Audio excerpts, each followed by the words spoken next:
Discussing about internal audit. हाँ, internal audit में हम क्या देखेंगे? आजकल का जो टॉप मैनेजमेंट है ना, वो डे टू डे एक्टिविटीज से रिमोटली कंसर्न्ड होता है या एंगेज्ड होता है।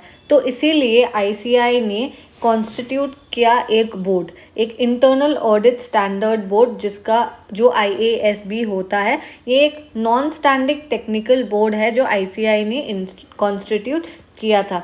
ये IASB that is your internal audit standard board को कॉन्स्टिट्यूट इसलिए किया with the objective of so many things, ताकि ये बोर्ड फॉर्मुलेट कर सके स्टैंडर्ड्स ऑन इंटरनल ऑडिट, ताकि वो guidance notes on internal audit दे सके, ताकि कंटिन्यूसली वो रिव्यू कर सके the standards and guidance note, और साथ ही साथ वो अगर कुछ चाहे तो फॉर्मुलेट और रिव्यू कर सकते हैं implementation guides, technical guides, practice manuals, studies and other papers as whenever they feel appropriate। तो IASB आजकल ना रिसर्च भी अंडरटेक करता है और नॉलेज को प्रमोट करता है, knowledge dissemination in the field of internal audit. तो इंटरनल ऑडिट के फील्ड में वो आजकल रिसर्च भी अंडरटेक करता है और नॉलेज डिसमिनेशन भी करता है। So this is an introduction. अभी इंटरनल ऑडिट होता क्या है? जो हमारा जो फ्रेमवर्क है जो इंटरनल ऑडिट को गवर्न करता है, वो डिफाइन करता है एक internal audit as if it is, अगर आप इंटरनल ऑडिट करते हो ना, वो आपको प्रोवाइड करेगा एक independent assurance regarding what, on the effectiveness of internal control. ठीक है, इंटरनल कंट्रोल से रिलेटेड के इफेक्टिवनेस का अश्योरेंस मिलेगा, और साथ ही साथ रिस्क मैनेजमेंट प्रोसेसेस का भी ध्यान रखेगा, ताकि हम एनहांस कर सके गवर्नेंस और अचीव कर सके organizational objective. So I hope it is clear that according to the framework governing internal audit is defined as it provides independent assurance on the effectiveness of internal controls and risk management processes to enhance governance and achieve organizational objectives। ये framework ना ये भी indicate करता है कि क्या होना चाहिए, the nature of internal audit services. जो हमारा nature of internal audit services है ना, वो मे गो बियॉन्ड द अश्योरेंस काम के अलावा और आगे भी ये इंटरनल ऑडिट सर्विस दे सकती है, जैसे कि ये इंक्लूड कर सकता है एडवाइजरी और कंसल्टिंग रोल। फर्दर ये बोलता है कि इंटरनल ऑडिट है ना, इट इज़ नॉट नेसेसरी कि वो सिर्फ एक चीज़ के लिए ही हो, it is not need not be confined financial transactions only, it is not only up to the financial transaction, right? And what is included in the objective and scope of internal audit function as per हमारा SA number 610 जो बात करता है using the work of an internal auditor। तो basically internal audit function का objective या scope क्या होता है, ये डायग्राम आप याद रखोगे। लेफ्ट साइड में है रिव्यू, राइट साइड में है मॉनिटरिंग एंड एग्जामिनेशन, एंड एक सीढ़ी बनाई है ऊपर, जहाँ पे अगर वो नीचे आते हैं तो कुछ रिस्क होता है, तो रिस्क मैनेजमेंट, और अगर कुछ उनको चोट पहुँचती है तो उनको गवर्न या उनका देखभाल कुछ करना होता है, तो that is your governance, right? So if I talk about the objective and scope of internal audit function, review of two things, day to day activities का रिव्यू कि वो बराबर चल रहा है कि नहीं। So review of operating activities, फिर हमें बहुत सारा कंप्लायंस भी करना होता है विद लॉज, विद रेगुलेशंस, ये कंप्लाई करो वो कंप्लाई करो, तो उनका भी रिव्यू करना पड़ेगा कि वो बराबर है कि नहीं। So review compliance with reviewing the compliance with laws and regulations, and then it would be a internal control, basic internal audit, internal control monitor करने के लिए हो सकता है। So monitoring of internal control, and next is your examination of financial का information as well as your operating information, and it also includes, the scope also includes risk management and governance. So I hope it is clear what is included in the objectives and scope of internal audit function. Review of operating activities, review of compliance with laws and regulations, monitoring of internal control, examination of financial and operating information, risk management, and lastly it is your governance. तो हर एक scope या objective का कुछ example दिया है, जैसे कि internal controls को मॉनिटर करना है तो आप कैसे कर सकते हो, आप मॉनिटर कर सकते हो कुछ exception reports through exception reports of continuous control management tool in the ERP system. तो जो हमारा कंट्रोल मैनेजमेंट टूल हमारे ईआरपी सिस्टम के अंदर है, उससे आप एक्सेप्शन रिपोर्ट्स निकाल के आप चीज़ें मॉनिटर कर सकते हो। अभी आपको फाइनेंशियल और ऑपरेटिंग इन्फॉर्मेशन को एग्जामिन करना है तो कैसे कर सकते हो, अगर एग्जामिन करना है तो आप try to compare and figure out the deviation. So internal audit for identifying reasons of year to year deviation and profit and loss account items. Operating activities का अगर आपको रिव्यू करना है, जैसे कि आप रिव्यू कर सकते हो store management practices vis-a-vis industry best practices. अगर आपको कंप्लायंस करना है विद लॉस एंड रेगुलेशंस, तो आप जैसे कि एक न्यूली अप्लीकेबल टैक्स रेजीम आया है तो बराबर कंप्लाई हो रहा है कि नहीं, वो आप रिव्यू कर सकते हो। रिस्क मैनेजमेंट में आप इवैल्यूएट कर सकते हो, और evaluation and management of risk exposure for related to complex financial instrument transaction. तो जो कॉम्प्लेक्स चीज़ है उनका आप रिस्क एक्सपोजर इवैल्यूएट और मैनेज कर सकते हो। Then it is regarding governance, आप असेसमेंट कर सकते हो of the governance process whether it is in the accomplishment of objectives on the basis of ethics and values. So assessment of governance process in the accomplishment of objectives on ethics and values. So these are the few of the examples of the objectives or scope of internal audit.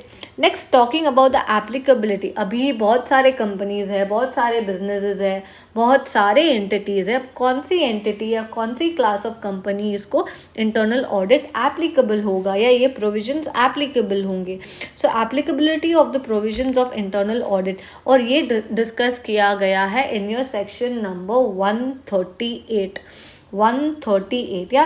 So 138 of the companies act 2013 बोलता है कि जो following class of companies हम discuss करेंगे उनको appoint करना पड़ेगा एक इंटरनल ऑडिटर। वो ऑडिटर इंडिविजुअल भी हो सकता है या पार्टनरशिप फर्म भी हो सकता है या एक बॉडी कॉरपोरेट भी हो सकता है, राइट। सो कौन से क्लासेस ऑफ कंपनीज को इंटरनल ऑडिटर अपॉइंट करना पड़ेगा। लिस्टेड कंपनीज को तो ऑब्वियसली एक इंटरनल ऑडिटर अपॉइंट करना ही पड़ेगा, right. So every listed company और अगर अनलिस्टेड पब्लिक कंपनी है तो आपको ये 4 चीज़ें देखनी पड़ेगी। इंटरनल ऑडिट एक बहुत बड़ी चीज़ है और ये नेसेसरीली बहुत बड़े कंपनीज को ही एप्लीकेबल। तो बड़ी कंपनीज कौन सी है, जिनका टर्नओवर 200 करोड़ या 200 करोड़ से ऊपर होगा तो वो बड़ी कंपनी है। जिसके उन्होंने लोन कर्जा ही इतना लिया है, that is your exceeding 100 crore at any point of time. 100, see how do you remember it, turnover 200 crore का आधे का लोन लिया हुआ है। सो लोन इज 100 करोड़, फिर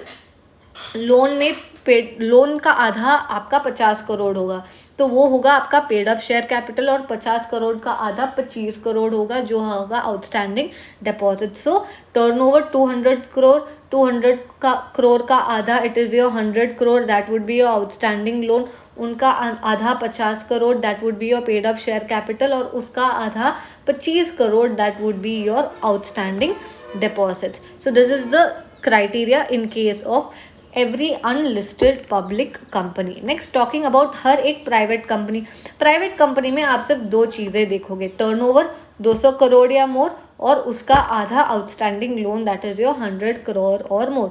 सो I hope it is clear the applicability of provisions of internal auditor. इन सारी companies को एक इंटरनल ऑडिट अपॉइंट करना पड़ेगा। We can give it a plain reading, every listed company, every unlisted public company having paid up share capital of 50 crore rupees or more during the preceding financial year, or one of the conditions also it satisfies, तो provisions applicable हो जाएंगे।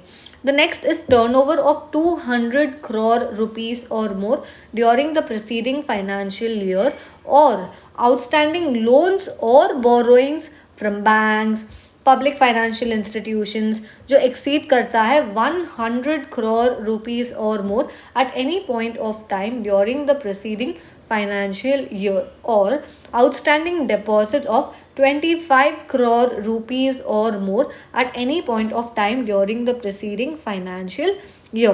तो इस सब में आप outstanding loan के लिए ही ध्यान रखोगे that it is exceeding 100 crore rupees और मोर है, ठीक है. Private companies again the turnover criteria and your outstanding loan और बोरोइंग का क्राइटेरिया. और अगर ये क्राइटेरिया किसी भी कंपनी को हिट हो जाती है तो उस कंपनी को ये जो भी रिक्वायरमेंट्स दिए गए हैं उनको कंप्लाई करने पड़ेंगे with in 6 months of the commencement of such applicability. 6 महीने के अंदर. How will you remember, like normally किसी का एंगेजमेंट होता है, लाइफ में एंगेजमेंट होता है तो नॉर्मली 6 महीने बाद शादी करवा देते हैं, राइट.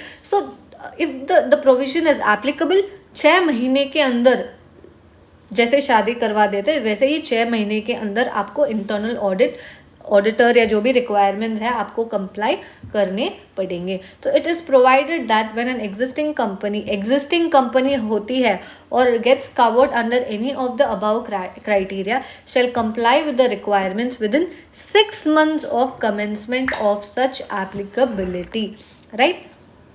अभी who can be appointed as an internal auditor. हमने देखा इंटरनल ऑडिटर एक इंडिविजुअल भी हो सकता है, पार्टनरशिप फॉर्म भी हो सकता है, या फिर एक बॉडी कॉरपोरेट भी हो सकती है. But who actually as a person can be appointed, again section 138 बोलता है कि जो हमारा इंटरनल ऑडिटर होगा ना वो या तो एक चार्टर्ड अकाउंटेंट होना चाहिए, हमारे दिग्गज चार्टर्ड अकाउंटेंट, या एक कॉस्ट अकाउंटेंट, भले वो प्रैक्टिस में एंगेज्ड हो ना हो चलेगा, सीए या एक कॉस्ट अकाउंटेंट होना चाहिए, या फिर कोई भी प्रोफेशनल बॉडी होगा तो भी चलेगा, as may be decided by the board, ताकि वो कंडक्ट कर सके internal audit of functions and activities of the company. एक इंटरनल ऑडिटर कंपनी का एम्प्लॉय हो भी सकता है, नहीं भी हो सकता है.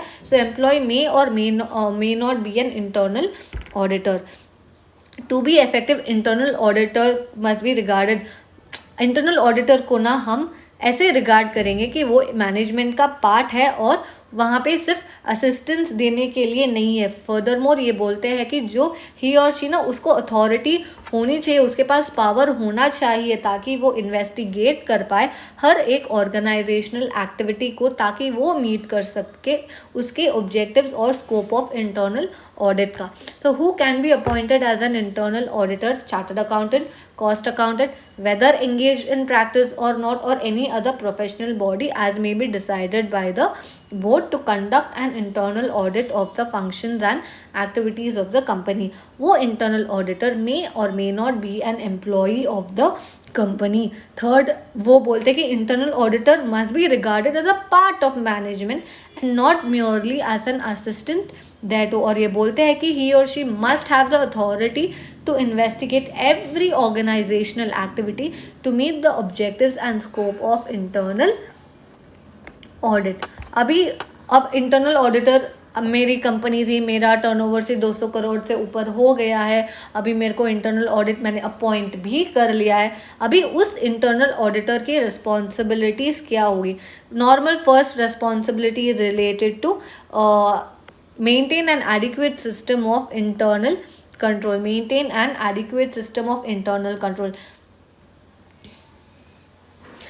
इंटरनल कंट्रोल का सिस्टम एडिक्वेट है कि नहीं उसको आपको मेंटेन करना पड़ेगा बाय अ कंटिन्यूस एग्जामिनेशन. आप कंटिन्यूसली एग्जामिन करोगे अकाउंटिंग के प्रोसीजर्स को, रेसीट्स को, डिसबर्समेंट्स को, और प्रोवाइड करोगे adequate safeguards against misappropriation of assets. अगर एसेट्स छोटे या बड़े अमाउंट में मिस अप्रोप्रिएट भी हो रहे तो एडिक्वेट सेफगार्ड्स भी आप प्रोवाइड करोगे इंटरनल ऑडिटर होने के नाते. So what are the main responsibilities? First is regarding to maintain an adequate system of internal control.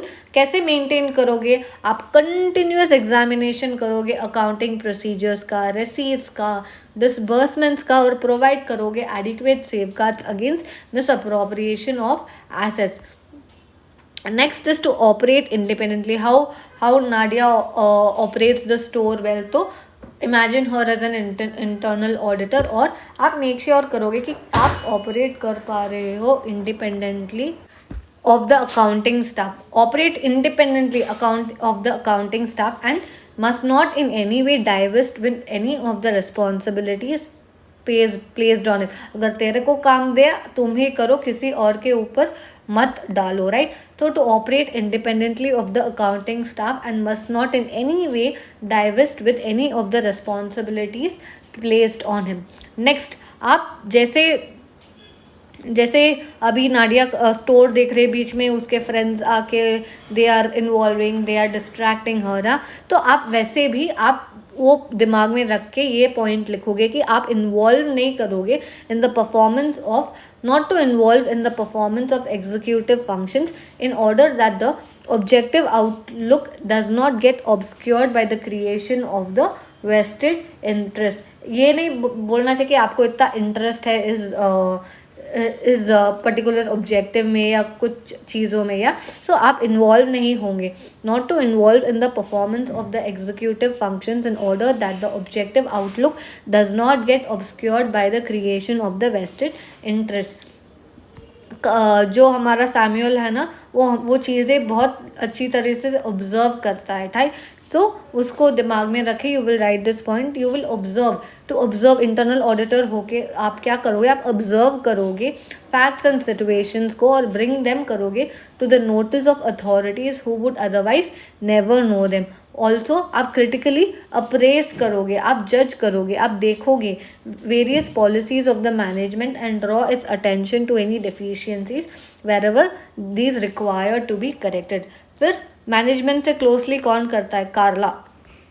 So internal auditor होते आप एसोसिएट करोगे closely with management and keep knowledge up to date by being informed about all important occurrences and events affecting the business as well as the changes that are made in business policies. तो मैंने कार्ला का क्या point बोला था कि auditor को ना हमेशा वो एसोसिएट होना चाहिए क्लोजली टू द मैनेजमेंट और नॉलेज अप टू डेट रखनी चाहिए by being informed about all the important occurrence that is taking place and events जो बिजनेस को अफेक्ट करते हैं as well as the changes that are made in the business policy. और पोलो हमेशा इतना बड़ा गुनाह करके भी he is joyfully going around and talking and meeting people. तो इंडिपेंडेंट स्टेटस आप एंजॉय करोगे only for memory technique purpose. तो इंटरनल ऑडिटर को at all times, right, at all times must enjoy an independent status.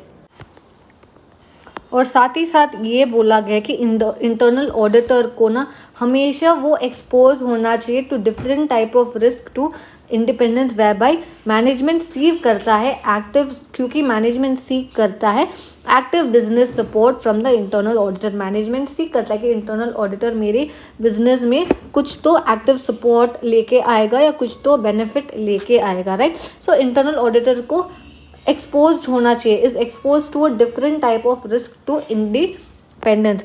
और साथ ही साथ basic assurance या एडवाइजरी इनपुट प्रोवाइड करने की बजाय इंटरनल ऑडिटर को कभी कभार ना ऑपरेशनल रिस्पॉन्सिबिलिटीज़ भी असाइन की जा सकती है. कौन से operational responsibilities, day to day responsibilities, जैसे कि हमारा रिस्क मैनेजमेंट हो सकता है, कंप्लायंस हो सकता है, सिस्टम ऑटोमेशन हो सकता है, प्रोसेस का री इंजीनियरिंग होना, उसका असाइनमेंट या उसका रिस्पॉन्सिबिलिटी इंटरनल ऑडिटर को कभी कभार दिया जा सकता है. Although limited as an internal auditor आपका काम नहीं है, बट वैसे कभी कभार आपको limited operational role may be acceptable with due approvals and for a shorter duration. Internal auditor ये सारी ऑपरेशनल रिस्पॉन्सिबिलिटीज़ है जो risk management, compliance, system automation, process reengineering, ये सारी चीज़ें वो कर सकता है, but provided he has to communicate his limitations along with the following lines. काम कर सकता है लेकिन साथ ही साथ वो लिमिटेशंस को कम्युनिकेट भी करेगा। ये 2 लाइन बोल के क्या लाइन्स बोलेगा इंटरनल ऑडिटर कि मैं I am enable to assume ownership और अकाउंटेबिलिटी ऑफ द प्रोसेस। जो भी काम कर रहा हूँ उसका ओनरशिप या अकाउंटेबिलिटी मैं अज्यूम नहीं कर सकता हूँ, मैं हेल्ड नहीं हो सकता।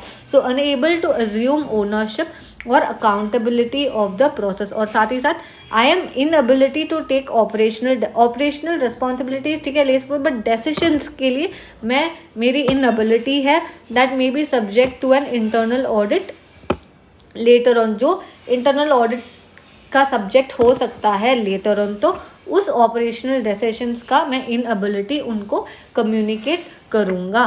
सो internal auditor shall do only after communicating his limitations along the following lines: unable to assume ownership or accountability of the process and inability to take operational decisions that may be subject to an internal audit later on. In addition ना audit committee जो company का होता है या board होते हैं उनको internal auditor से कंसल्ट करके फॉर्मुलेट करना पड़ेगा scope, functioning, periodicity and methodology for conducting the internal audit, right?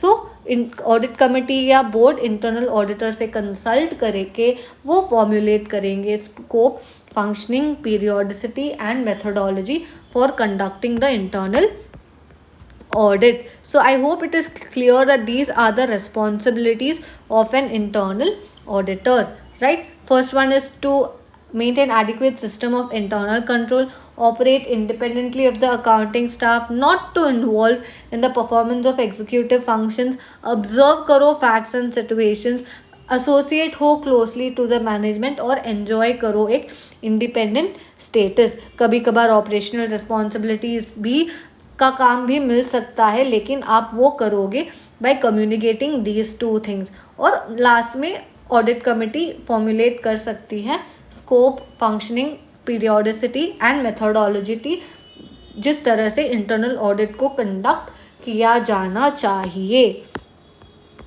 Next we will be talking about management functions and scope of internal audit. हमें पता है कि मैनेजमेंट एक प्रोसेस है, उस प्रोसेस के थ्रू एक एंटरप्राइज के अफेयर्स को कंडक्ट किया जाता है उस तरीके से ताकि वो प्रोसेसेस अचीव कर सके, its goals and objectives are attain और अपने अवेलेबल रिसोर्सेज को ऑप्टिमम यूटिलाइज कर सके within the boundary of legal, social, economic and environmental constraints। और ये optimum utilization of resources को achieve करने के लिए मैनेजमेंट को डिटरमाइन करना चाहिए कि उसके एंटिटी या कंसर्न के गोल्स और ऑब्जेक्टिव्स क्या होंगे, उनको क्वांटिफाई गोल्स और ऑब्जेक्टिव्स को क्वांटिफाई करना चाहिए to the extent that will be possible quantification होना चाहिए, मेजर पॉलिसीज एंड प्लान्स को डेवलप करके इम्प्लीमेंट करना चाहिए और इम्प्लीमेंट करते समय कंट्रोल एक्सरसाइज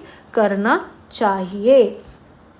तो हर एक मैनेजरियल फंक्शंस जो होता है ना वो कॉन्स्टेंटली व्यूड होना चाहिए इंटरनल ऑडिटर के द्वारा। तो इंटरनल ऑडिटर को कॉन्स्टेंटली व्यू करना चाहिए मैनेजरियल फंक्शंस। तो अगर इंटरनल ऑडिटर को कॉन्स्टेंटली व्यू करना है मैनेजरियल फंक्शंस को तो उसके स्कोप में क्या क्या आएगा। So the scope of internal auditors work should include a review of what and all things. सिर्फ रिव्यू आता है, review of internal control systems and procedure, review of custodian and safeguarding of assets, review of relevance and reliability of information, review of compliances with laws and regulations. Then last 3 points is organization के structure कैसा होगा, resources का utilization कैसा होगा, goals and objective का accomplishment कैसा होगा, right? So अगर आपको व्यू करना है हर एक मैनेजरियल फंक्शंस को तो इंटरनल ऑडिटर के स्कोप में क्या क्या चीज़ें आएगा, review of all these things, right. Left में देखोगे तो internal control system and procedure, custodian and safeguarding of assets, information से related relevance and reliability, compliance से related with PPPR, policies, plans, procedures and regulation. Then आप organisation structure को review करोगे, utilisation of resources को review करोगे, accomplishment of goals and objectives को आप review करोगे। So on the basis of such review, internal auditor अपनी report में हाईलाइट करेगा कि जो भी वीकनेसेस उसने ऑब्जर्व किए हैं और इम्प्रूवमेंट का सजेशन देगा, राइट। तो इंटरनल ऑडिटर ये सारी चीज़ें रिव्यू करके अपने रिपोर्ट में वीकनेसेस हाईलाइट करेगा जो उसने ऑब्जर्व किए हैं और इम्प्रूवमेंट के लिए सजेशंस देगा। अब एक briefly all of these reviews have been discussed, right. तो जो हमने पहला रिव्यू देखा था that is your review of internal control system and procedure. अगर आप इंटरनल कंट्रोल सिस्टम या उसके प्रोसीजर को रिव्यू करना चाहते हैं तो आप क्या क्या चीज़ें दिमाग में रखोगे। जब आप ये सिस्टम रिव्यू करते हो ना, आपको पहले एसेस करना चाहिए डिज़ाइन ऑफ द सिस्टम और उस सिस्टम का operational E+E, efficiency and effectiveness. Yes, तो आप एसेस करोगे डिज़ाइन को और आप एसेस करोगे ऑपरेशनल एफिशिएंसी एंड इफेक्टिवनेस को of the internal control system, ताकि आप स्ट्रेंथन कर पाओ the overall internal control environment of the entity. आप क्यों डिज़ाइन को एसेस कर रहे हो, आप क्यों ऑपरेशनल एफिशिएंसी एंड इफेक्टिवनेस को एसेस कर रहे हो, क्योंकि आप मिनिमाइज करना चाहते हो ओवरऑल इंटरनल ऑडिट रिस्क को। That is your audit risk comprises of inherent risk, control risk and detection risk. As far as possible ये कंट्रोल्स को ना आप रीबिल्ड करना चाहिए in the operating functions if they are to be cost effective. तो अगर आप cost effective बनाना चाहते हो तो आपको ये कंट्रोल्स ऑपरेटिंग फंक्शंस में इनबिल्ट करने पड़ेंगे। साथ ही साथ इंटरनल कंट्रोल का जो सिस्टम है ना, उसको रिव्यू करना चाहिए considering the limitations of internal control. तो इंटरनल कंट्रोल्स के लिमिटेशंस क्या हो सकते हैं वो कंसिडर करके आपको रिव्यू अपना करना चाहिए। क्या क्या लिमिटेशंस हो सकते हैं, जैसे कि कॉस्ट बेनिफिट कंपैरिजन, कॉस्ट ज़्यादा है लेकिन बेनिफिट कम मिलेगा, right. So it is a costly process. तो cost benefit comparison, human errors हो सकते हैं, कल्यूजन हो सकता है, अब्यूज़ हो सकता है by process owners. If it should also be seen कि क्या इंटरनल कंट्रोल है ना were in use throughout the period of intended reliance. अगर इंटरनल कंट्रोल्स में ब्रेकडाउन है, अगर कोई भी स्पेसिफिक पोर्शन के लिए भी तो उस स्पेसिफिक पोर्शन को स्पेशल अटेंशन देना पड़ेगा। अ breakdown in internal controls for a specific portion of intended Reliance would need special attention. So is it clear? अगर आप internal control system and procedures को review करना चाहते हो, आप डिज़ाइन को assess करोगे, operational efficiency and effectiveness of internal control system को भी assess करोगे, ताकि आप strengthen कर पाओ the overall internal control environment of the entity। ये review क्यों करना चाहिए, ताकि आप minimize कर पाओ अपना overall internal ऑडिट रिस्क, और ये कंट्रोल्स को ना इनबिल्ट करने की कोशिश करो इन द ऑपरेटिंग फंक्शंस अगर आप उनको कॉस्ट इफेक्टिव बनाना चाहते हो। इंटरनल कंट्रोल्स रिव्यू करते समय आपको लिमिटेशंस ऑफ इंटरनल कंट्रोल भी कंसिडर करना पड़ेगा। साथ ही साथ ये भी देखोगे क्या internal control through out the period use हो रहे थे क्या। अगर ब्रेकडाउन है किसी भी स्पेसिफिक पोर्शन में तो उस पोर्शन को हमें स्पेशल अटेंशन देना पड़ेगा। Next we will be talking about review of custodianship and safeguarding of assets कि ये वो कैसे करते। तो आप क्या क्या चीज़ें रिव्यू करोगे, आप वेरीफाई करोगे कि क्या पहले एसेट्स एग्जिस्टेंस में है क्या, दिखाओ मेरे को एसेट्स एग्जिस्टेंस में है क्या। तो ये चीज़ आप पहले देखोगे। फिर आप देखोगे रिव्यू करोगे segregation of duties in place, who is responsible to look after these assets, और उसका मेंटेनेंस कौन करेगा। तो सेग्रीगेशन ऑफ ड्यूटीज किस तरह से इन प्लेस है उसको आप रिव्यू करोगे। साथ ही साथ आप रिव्यू करोगे कंट्रोल सिस्टम्स को, ताकि आप इंश्योर कर पाओ कि जो सारे एसेट्स हैं ना वो सारे अकाउंटेड हैं। और ये भी रिव्यू करोगे जो मीन्स जो तरीके वो यूज़ करते हैं एसेट्स सेफगार्ड करने के लिए against losses. For example fire हो सकता है, इम्प्रॉपर या कोई नेग्लिजेंट एक्टिविटी हो सकता है, थेफ्ट हो सकता है, इलीगल एक्टिविटीज़ हो सकते हैं, राइट। तो पहले तो सारे एसेट्स अकाउंटेड है क्या वो रिव्यू करो, फिर एसेट्स को सेफगार्ड करने के लिए सारे मीन्स रखे गए हैं क्या वो रिव्यू करो। अगर इंटैंजिबल एसेट्स से रिलेटेड कंट्रोल सिस्टम्स है तो उनको भी आपको रिव्यू करना पड़ेगा। फॉर एग्जांपल जो procedures relating to credit control, जब एक एंटरप्राइज एक इलेक्ट्रॉनिक डेटा प्रोसेसिंग इक्विपमेंट को यूज़ करता है और physical and system control on processing facilities as well as on data storage को भी हम एग्जामिन और टेस्ट करेंगे। तो ये पॉइंट्स आप ध्यान में रखोगे when you are trying to review the custodianship and safeguarding of assets. क्या क्या चीज़ें देखोगे, आप वेरीफाई करोगे एग्जिस्टेंस ऑफ एसेट्स, आप रिव्यू करोगे सेग्रीगेशन ऑफ ड्यूटीज़, आप रिव्यू करोगे कि सारे अकाउंट्स अकाउंटेड है और एसेट्स को सेफगार्ड करने के सारे मीन्स है कि नहीं उनको रिव्यू करोगे, और इंटैंजिबल एसेट्स के कंट्रोल सिस्टम को भी आप रिव्यू करोगे।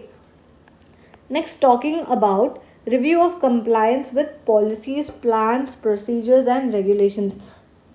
ज़रूरी है कि जो हमारे functional segments of the enterprise है, सारे फंक्शनल सेगमेंट्स को कंप्लाई करने पड़ेंगे relevant policies, plans, procedures, laws and regulations, और वो ताकि जो ऑपरेशंस एक coordinated manner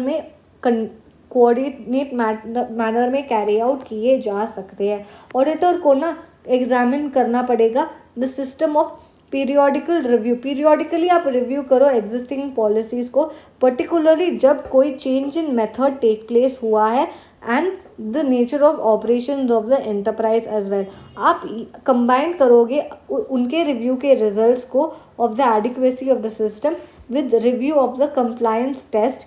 The internal auditor should be able to evaluate क्या the effectiveness of the former, उनको specific weaknesses भी point out करना पड़ेगा और suggest करना पड़ेगा एक remedial action. Next is review of relevance and reliability of information. Internal audit को review करना पड़ेगा information systems को। क्यों रिव्यू करना पड़ेगा? ताकि वो evaluate कर सके the reliability and integrity of financial and operating information given to the management and to external agencies, जैसे कि governmental bodies हो सकते हैं, investors हो सकते हैं, trade organizations, labor unions etc. Auditor को ना एग्जामिन भी करना पड़ेगा accuracy and reliability of financial और ऑपरेशनल रिकॉर्ड्स का, कि क्या वो रिकॉर्ड्स एक्यूरेट है कि नहीं, और usefulness of the reports as well as records जो होते हैं उनको इवेल्युएट करना पड़ेगा with reference to their cost. Internal auditor को एग्जामिन करना पड़ेगा whether the reporting is by exception, that is आप रिपोर्ट और हाईलाइट करोगे सिग्निफिकेंट एंड डिस्टिंक्टिव फीचर्स को भी। नेक्स्ट, अगर आपको ऑर्गेनाइजेशन के स्ट्रक्चर को रिव्यू करना है तो आप कपूर फैमिली को अपने दिमाग में रखोगे। कैसे इन लड़कियों का एक ग्रुप बना है, इन पर्सनालिटीज़ का एक ग्रुप बना है, फिर उनका एक ऑर्गेनाइजेशन, जैसे कि एक फैमिली चार्ट एक ऑर्गेनाइजेशन चार्ट है। फिर आलिया भट्ट रणबीर के चीज़ों को बहुत अच्छे से मैनेज कर पाती है, तो managerial activity, right. So all of these points we will correlate and try to remember, right. This is only for the memory technique purpose. तो जो हमारा इंटरनल ऑडिटर है ना, वो कंडक्ट करेगा एक अप्रेजल ऑफ द ऑर्गेनाइजेशन के structure का, ताकि वो असर्टेन कर पाए कि क्या ऑब्जेक्टिव्स है ना, क्या वो हार्मनी, कि जो ऑर्गेनाइजेशन का स्ट्रक्चर है ना वो हार्मनी में है with the objectives of the enterprise, और ये भी देखेगा कि क्या असाइनमेंट ऑफ रिस्पॉन्सिबिलिटीज बराबर है कि नहीं, इज इन कंसोनेंस देयरविद। और ये चीज़ें देखने के लिए कि organisation structure is in harmony with objectives और असाइनमेंट ऑफ रिस्पॉन्सिबिलिटीज बराबर है कि नहीं, तो ऑडिटर के लिए इस पर्पस के लिए क्या क्या करेगा। पहले तो ही एज आई टोल्ड यू, पहले एक ग्रुप बनाया हुआ है of these women personalities, right? So he should review the manner in which activities of the enterprise are grouped for a managerial control. तो इनका managerial control है, तो उनको कैसे group किया गया है, the manner in which the activities of the enterprise are grouped for managerial control। ये भी important है कि आप review करो कि द रिस्पॉन्सिबिलिटी एंड अथॉरिटी है ना वो इन हारमनी है between the girls, that is between the grouping pattern. So what is the first point? You should review the manner in which the activities of the enterprise are grouped for managerial control. It is also important to review whether responsibility and authority are in harmony with the grouping pattern. जैसे कि Kapoor family chart है वैसे organisation chart internal auditor को examine करना पड़ेगा organisation chart को ताकि वो फाइंड आउट कर सके वेदर स्ट्रक्चर सिंपल है इकोनॉमिकल है और कोई भी फंक्शन एंजॉय नहीं कर रहा है एक undue dominance over the other तो कोई एक दूसरे को डोमिनेट भी नहीं कर रहा है तो वो फंक्शन भी वो एंजॉय नहीं कर पा रहे इसको आपको एग्जामिन करना पड़ेगा क्या क्या एग्जामिन करना पड़ेगा कि ऑर्गेनाइजेशन स्ट्रक्चर सिंपल है इकोनॉमिकल है और no function enjoy and undue dominance over the others Alia Bhatt being the manager of Ranbir और इंटरनल ऑडिटर को पर्टिकुलरली देखना पड़ेगा जो मैनेजरियल स्टाफ के रिस्पॉन्सिबिलिटीज है एट द हेडक्वार्टर्स वो ओवरलैप नहीं करते हैं with those of the chief executives at the operating units तो ओवरलैपिंग नहीं होना चाहिए उसको ये भी एग्जामिन करना पड़ेगा कि एक सेटिस्फैक्ट्री बैलेंस होना चाहिए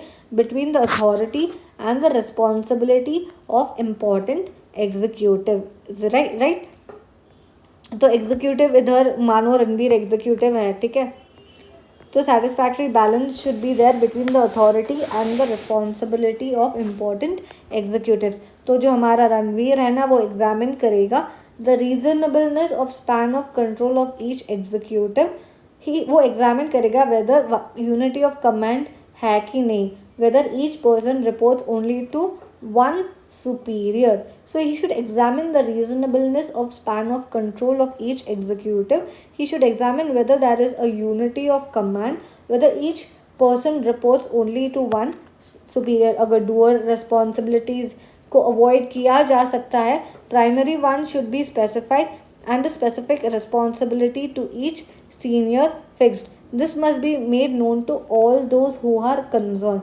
फाइनली उसको इवेल्युएट करना है कि आलिया भट्ट का जो मैनेजरियल प्रोसेसेस है वो बराबर है कि नहीं so he should evaluate the process of managerial development in the enterprise I hope it is clear that what in all you will consider if you have to review the organization structure.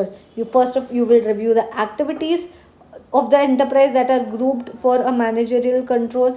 आप organisation chart को examine करोगे आप देखोगे कि responsibilities of managerial staff overlap नहीं कर रहे with those of chief executives आप एग्जामिन करोगे the reasonableness of span of control of each executive आप देखोगे कि ड्यूअल रिस्पॉन्सिबिलिटीज़ को अवॉइड किया जाना चाहिए राइट और आपको इवेल्युएट करना चाहिए प्रोसेस ऑफ मैनेजरियल डेवलपमेंट का in the enterprise right next is regarding review of utilisation of resources अभी आपको रिसोर्सेज यूटिलाइज करने हैं रिसोर्सेज कैसे आप यूटिलाइज करोगे कैसे रिव्यू करोगे इंटरनल ऑडिटर को चेक करना पड़ेगा कि प्रॉपर जो हमारे स्टैंडर्ड्स और नॉर्म्स हैं ना क्या वो एस्टैब्लिश्ड है ताकि वो हम स्टैंडर्ड्स और नॉर्म्स रखे हम मेजर कर पाए the economical and the efficient use of resources एक दे शुड बी डिटेल्ड जो नॉर्म्स और स्टैंडर्ड्स है ना उनको detailed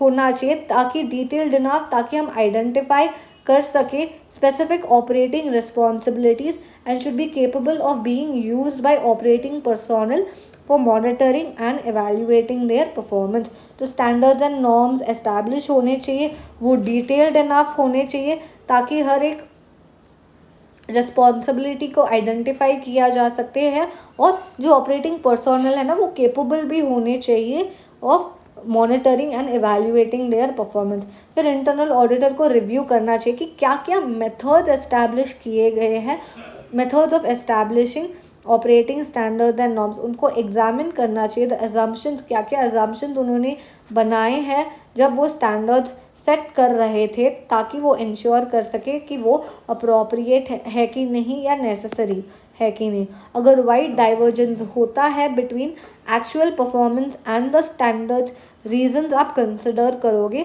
as a part of evaluating resource utilisation आप आइडेंटिफाई करोगे कि कौन से फैसिलिटीज़ अंडर यूटिलाइज्ड है, is an important function of an internal auditor. Last में आप रिव्यू करोगे accomplishment of goals and objectives.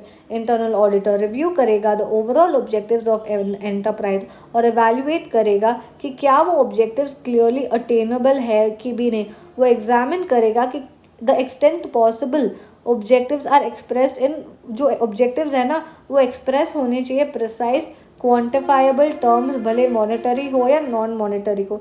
वो ऑब्जेक्टिव्स फैसिलिटेट करना चाहिए detail planning to be made for achieving them. Budgeting forms एक इम्पॉर्टेंट पार्ट होता है प्लानिंग के लिए और वो इंश्योर करते हैं कि प्लान्स ना एंटिसिपेट करे प्रॉब्लम एरियाज को, और सफिशिएंट फ्लेक्सिबिलिटी भी होनी चाहिए प्लान्स के अंदर ताकि वो परमिट कर पाए इम्प्रूवमेंट्स इन देयर इम्प्लीमेंटेशन जो बेनिफिट कर सकता है to the enterprise as an whole. So this is the review of the scope of the internal auditor. अगर इंटरनल ऑडिटर कॉन्स्टेंटली व्यू करना चाहता है एक एंटिटी के मैनेजरियल फंक्शंस को, राइट। जो हमारा इंटरनल ऑडिटर होता है ना उसको भी कुछ एथिक्स, कुछ इंटेग्रिटी, ऑब्जेक्टिविटी या इंडिपेंडेंस मेंटेन करना पड़ता है हर एक ऑडिटर की तरह, राइट। सो कुछ सेट ऑफ कोर प्रिंसिपल्स है जो फंडामेंटल है इंटरनल ऑडिट फंक्शन के लिए और उनके एक्टिविटीज़ के लिए। जो बेसिक प्रिंसिपल्स होते हैं इंटरनल ऑडिट के लिए वो क्रिटिकल है ताकि वो अचीव कर सके जो द डिज़ायर्ड ऑब्जेक्टिव जो उनके इंटरनल ऑडिट के डेफिनेशन में लिखे गए हैं।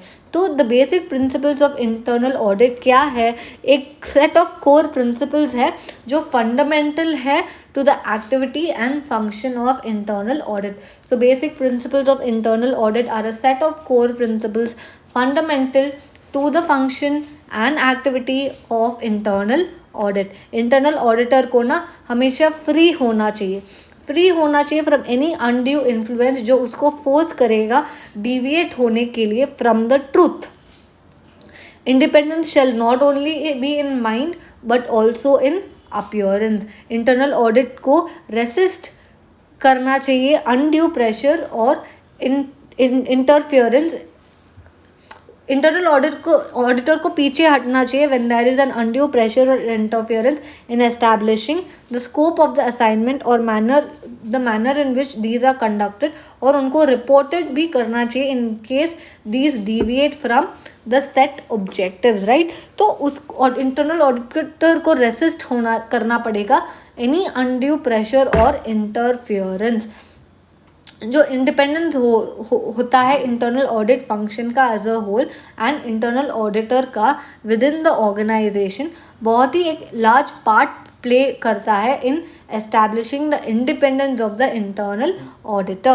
Overall organization structure के key personnel, position and reporting of the chief internal auditor within the structure along with the powers and authority which is derived from superiors further establish करता है कि internal auditor independent था, ठीक है। So organization structure के key personnel, chief internal auditor का position और reporting और उनके पावर्स एंड अथॉरिटी जो उनको सुपीरियर से उन्होंने डिराइव किए हैं फर्दर एस्टैब्लिश करता है the independence of internal auditor.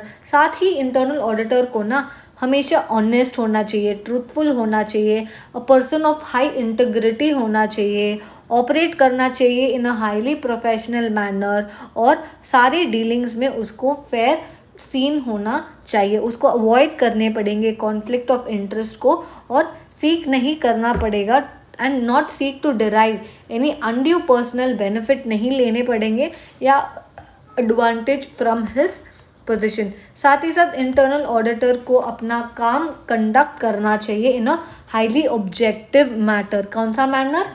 Objective manner, specially जब वो गैदर और इवेल्युएट कर रहे हैं फैक्ट्स और evidence. He shall not allow prejudice नहीं अलाउ करना चाहिए या बायस नहीं अलाउ करना चाहिए to override his objectivity, especially जब वो कंक्लूजन्स अराइव कर रहा है या फिर अपना ओपिनियन रिपोर्टिंग कर रहा है, सो रिपोर्टिंग हिज ओपिनियन। तो हमेशा ऑब्जेक्टिविटी आप मेंटेन रखो, right. Conduct his work in a highly objective manner. Internal auditor के क्वालिटीज़ क्या होने चाहिए, क्या क्या वो गुण होने चाहिए एक इंटरनल ऑडिटर। अगर आप किसी इंटरनल ऑडिटर को अपॉइंट करने जा रहे हो तो उस आदमी या दैट पर्सन के अंदर आप क्या क्या क्वालिटीज़, क्या क्या गुण देखेंगे, राइट। इंटरनल ऑडिटर को स्पेशल एक्सपर्टीज़ होनी चाहिए ऑफ इवैल्यूएटिंग मैनेजमेंट के कंट्रोल सिस्टम्स को, specially financial and accounting controls को। तो पहला कौन सा एक्सपर्टीज़ होना चाहिए?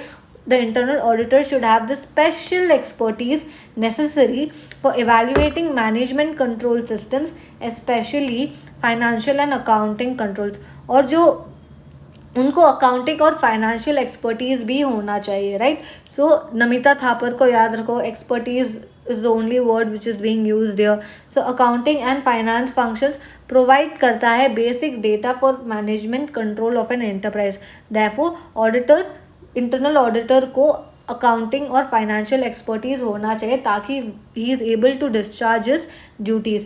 उसको नॉलेज होना चाहिए टेक्नोलॉजी और commercial practices of the enterprise, क्योंकि इंटरनल ऑडिटर एक्सपेक्टेड है कि वो इवैल्यूएट करेगा ऑपरेशनल परफॉर्मेंस को, नॉन मॉनेटरी ऑपरेशनल कंट्रोल्स को and everything. He should have a basic knowledge of technology and commercial practices of the enterprise. उसके पास basic knowledge होना चाहिए of commerce, laws, taxation, cost accounting, economics, quantitative methods and EDP systems. उसको understanding होना चाहिए management principles और techniques का is an another essential qualification of an internal auditor, as also the ability to deal with people. By his conduct of the internal auditor को ना provide करना चाहिए एक assurance to the management that the जो भी confidentiality information का होगा वो मेंटेन किया जाएगा। तो ये सारे गुण होने चाहिए एक इंटरनल ऑडिटर के अंदर। Special expertise knowledge about management control system, accounting and financial का expertise, technology and commercial practices का knowledge, basic knowledge of commerce, law and management principles and techniques का अंडरस्टैंडिंग, और ये भी अश्योरेंस देना चाहिए कि कॉन्फिडेंशियलिटी इंफॉर्मेशन का मेंटेन किया जाएगा। Next we will talk about internal audit report. Obviously after conducting internal audit he has to report ना to the management. So internal auditor को carefully अपना review conduct करना चाहिए और conclusions को assess करना चाहिए जो उसने draw किए हैं from the audit evidence obtained as the basis for his findings contained in his report, और एक रेमेडियल एक्शन को भी सजेस्ट करना चाहिए। अगर इंटरनल ऑडिटर कम अक्रॉस करता है कोई भी एक्चुअल या सस्पेक्टेड फ्रॉड को या कोई मिस अप्रोप्रिएशन ऑफ एसेट्स को, he has to immediately bring to the attention of the management. हमारा जो स्टैंडर्ड ऑन इंटरनल ऑडिट पहला 370 स्टैंडर्ड ऑन इंटरनल ऑडिट क्या बोलता है? रिपोर्टिंग करना चाहिए रिजल्ट्स का, रिपोर्टिंग करना चाहिए इंटरनल ऑडिट रिजल्ट्स का, जो जनरली 2 स्टेजेस में किया जाता है। तो 370 स्टैंडर्ड ऑन इंटरनल ऑडिट बात करता है रिजल्ट्स को रिपोर्ट करने की। तो जब इंटरनल ऑडिटर अपने रिजल्ट्स को रिपोर्ट करता है वो जनरली 2 स्टेजेस में करता है। पहले तो eight the end of the particular audit assignment ख़त्म होने पर वो रिपोर्ट करता है, या पीरियोडिक बेसिस या कोई भी एक plan period at the close of plan period वो रिपोर्ट करता है। कौन से 2 स्टेजेस होंगे? At the end of a particular audit assignment और on a periodic basis at the close of the plan period, right. तो अगर at the end of a particular audit assignment भी बात करें, वहाँ एट द एंड आप कौन सा रिपोर्ट दोगे? आप इंटरनल ऑडिट रिपोर्ट दोगे जो कवर करता है स्पेसिफिक एरिया को, फंक्शन को या पार्ट ऑफ द एंटिटी को। वो इंटरनल ऑडिट रिपोर्ट प्रिपेयर किया जाता है बाय द इंटरनल ऑडिटर, जहाँ पे वो हाईलाइट करेगा उसके की observations arising from those assignment, और वो रिपोर्ट को ना जनरली इशू किया जाता है with the details of the manner in which the assignment was conducted, और क्या की फाइंडिंग्स हुए थे from the audit procedures undertaken. ये रिपोर्ट इशू किया जाता है ऑडिटी को, और साथ ही साथ कॉपीज को शेयर किया जाता है with the local and executive management को as agreed during the planning phase. अगर हम ऑन अ पीरियोडिक बेसिस अगर इंटरनल ऑडिटर रिपोर्ट करता है ना, तो उसको हम एक कॉम्प्रहेंसिव रिपोर्ट बोलते हैं। एक comprehensive report of all internal audit activities covering the entity और प्लान पीरियड जो प्रिपेयर किया जाता है by the chief internal auditor. ये रिपोर्टिंग नॉर्मली किया जाता है ऑन अ क्वार्टरली बेसिस और सबमिट किया जाता है to the highest governing authority responsible for internal audit, जो जनरली होता है हमारा ऑडिट कमिटी। कुछ part of the aforementioned internal audit reports may form part of periodic report जो शेयर किए जाते हैं विद द ऑडिट कमिटी। तो ये स्टैंडर्ड्स ऑन ऑडिटिंग डील करता है। ऑडिटर्स, इंटरनल ऑडिटर्स के रिस्पॉन्सिबिलिटी है ना is to issue only the first type of report, the internal audit report pertaining to the specific audit assignment and not to the periodic reporting for the whole entity as per the annual or quarterly audit plan। तो जो ये हमारा 370 का जो ऐसे है ना, वो बोलता है कि इंटरनल ऑडिटर की रिस्पॉन्सिबिलिटी तो वैसे सिर्फ एक ही जो फर्स्ट टाइप ऑफ रिपोर्ट जो internal audit report eight the end of the particular audit assignment होता है ना, मेनली वही होता है, ठीक है। और पीरियोडिक रिपोर्टिंग ये पीरियोडिक रिपोर्टिंग इंटरनल ऑडिटर का काम नहीं है, ऐसे वो ऐसे 370 एक्सप्लेन करता है, right. So internal auditors responsibility to issue only the first type of report, that is the internal audit report pertaining to specific audit assignment and not to periodic reporting for the whole entity as per the annual or quarterly audit plan।